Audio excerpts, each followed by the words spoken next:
যে I love Mohammad নিয়ে সারা ভারতবর্ষে একটা তোলপাড় চলছিল। আই লাভ মোহাম্মদ, সারা পশ্চিম বাংলার সমস্ত আলেমরা চুপ ছিল এবং আই লাভ মোহাম্মদের পক্ষে তারা পদক্ষেপ গ্রহণ করেছিল। আমি পশ্চিম বাংলার একা এ কথা বলেছিলাম যে আই লাভ মোহাম্মদ লিখে যারা বাড়াবাড়ি করছে আর যারা নবীর প্রেম প্রকাশ করতে চাইছে এরা একদমই ভালো কাজ কেউ করছে না। তখন এক শ্রেণীর যুবক আমার উপরে খেপে গিয়ে বলছে, শালা অমুকের ছেলে, শালা অমুকের বাচ্চা, তোর মাকে এই করি, তোর বোনকে এই করি, তোর বউয়ের সাথে এই করি, মানে গালাগালির শেষ নেই, গালাগালির শেষ নেই। আমি এটা আগে থেকে বলেছি যে আই লাভ মোহাম্মদ লিখে যাদেরকে অ্যারেস্ট করা হয়েছে ওদের প্যানের চেন খুলে দেখা হোক আদে ওরা মুসলিম কিনা। আলহামদুলিল্লাহ ঘটনা তাই হয়েছে। আই লাভ মোহাম্মদ লিখে যাদেরকে অ্যারেস্ট করা হয়েছিল আজ থেকে 13-14 দিন আগে প্রমাণ হয়েছে যে তারা একজনও মুসলিম নয়, প্রত্যেকেই আরএসএস এর গোয়েন্দা, প্রত্যেকজন। মানে বিজেপি আরএসএস যৌথভাবে হিন্দু মুসলিম একটা সাম্প্রদায়িক দাঙ্গা লাগাবার জন্য এই কৌশলটা অবলম্বন করেছিল। কি বললাম বুঝলেন?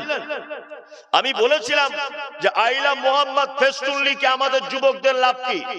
এই শোনো, আই লাভ মোহাম্মদ লিখে আর আই লাভ মোহাম্মদের ফেস্টুন করে আর আই লাভ মোহাম্মদ মোবাইলে পোস্ট করে জান্নাতে যাওয়া যাবে না। মোহাম্মদ সাল্লাল্লাহু আলাইহি ওয়াসাল্লামের চাচা, তার নাম হচ্ছে আবু তালিব, নাম শুনেছেন? শুনেছেন। আল্লাহ নবী সাল্লাল্লাহু আলাইহি ওয়াসাল্লামের কখনোই কোনো বিরুদ্ধচারণ করেননি, কখনোই। আলেম ওলামা আছে, জিজ্ঞাসা করুন। আল্লাহ নবী সাল্লাল্লাহু আলাইহি ওয়াসাল্লামকে বেঈমান মুশরিকেরা মারতে এসেছে, চাচা প্রাচীরের মতো গাঁট করে দিয়ে বলেছে, আমার ভাতিজা মুহাম্মদকে নবী বলে মানবে না, এ কথা ঠিক, তবে আমি চাচা বেঁচে থাকা অবস্থায় আমার ভাতিজা মুহাম্মদের গায়ে হাত দিবে না, চামড়া তুলে দেব। এক কথাতে আল্লাহ নবী সাল্লাল্লাহু আলাইহি ওয়াসাল্লামের চাচা কোনদিন মুহাম্মদ সাল্লাল্লাহু আলাইহি ওয়াসাল্লামের বিরুদ্ধে পদক্ষেপ গ্রহণ করে নাই।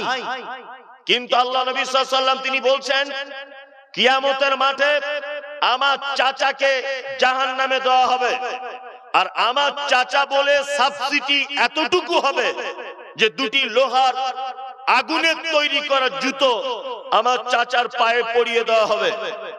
তার তাপের কারণে আমার চাচার মাথার মগজগুলো টক টক টক টক টক টক করে ফুটবে। আচ্ছা বলুন তো, চাচা মোহাম্মদ, চাচা আবু তালেব মুহাম্মদ সাল্লাল্লাহু আলাইহি ওয়াসাল্লামকে ভালোবাসতেন কি বাসতেন না? বাসতেন, বাসতেন। এই লোকটা জান্নাতে যেতে পারছে? পারছে? বলুন কেন পারছে না? একটাই তার কারণ, তিনিও মুহাম্মদ সাল্লাল্লাহু আলাইহি ওয়াসাল্লামকে ভালোবাসতেন, কিন্তু আল্লাহ নবী সাল্লাল্লাহু আলাইহি ওয়াসাল্লাম যে ইসলাম নিয়ে এসেছিলেন, যে কোরআন নিয়ে এসেছিলেন, ওনার যে ইসলামের বাণী, সেই বাণীটা চাচা মান্য না করার কারণে চাচাকে জাহান্নামে দেওয়া হয়েছে। তার মানে বুঝতে পারা যাচ্ছে মুখে আই লাভ মোহাম্মদ বলে জান্নাতে যাওয়া যাবে না। তুই পেচ্ছাপ করে পানি নাও না, গাঁটের নিচে কাপড়, 5 ওয়াক্ত সালাত আদায় করো না, তুমি এখনো পর্যন্ত দাড়ি চাচো, এখনো পর্যন্ত সুদের টাকা খাও, এখনো বোনের জমি ফাঁকি দাও, এখনো পর্যন্ত পাড়া প্রতিবেশীর মাল হক মেরে খাও, এখনো পর্যন্ত মাদ্রাসা মসজিদের টাকা মেরে খাও, তুমি এখন আই লাভ মোহাম্মদ বুকে ফেস্টুন লাগিয়ে ঘুরছো, মনে করছো মনে হয় আমি নবীকে বেশি ভালোবাসি।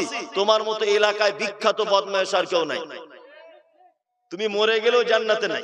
কারণ ততক্ষণ পর্যন্ত তুমি জান্নাতে যেতে পারবে না যতক্ষণ না পর্যন্ত মুহাম্মদ সাল্লাল্লাহু আলাইহি ওয়াসাল্লামের আনিত দ্বীন অর্থাৎ পবিত্র আল কোরআন এবং হাদিস যতক্ষণ পর্যন্ত আপনি মেনে না চলবেন ততক্ষণ পর্যন্ত জান্নাতে যাওয়া সহজ হবে না। ওইজন্য আবেগ দিয়ে কিছু করে কিছু লাভ হবে না। জলসা শুনতেছে না রে তাকবীর আল্লাহু আকবার, অমুক বক্তা অমুক তমুক হাবি যাবি জিন্দাবাদ, এসব করে কোনো কাজ নাই। হাদিস এবং কোরআন মানুন, তাহলে জান্নাতে যাবার রাস্তা সহজ হবে।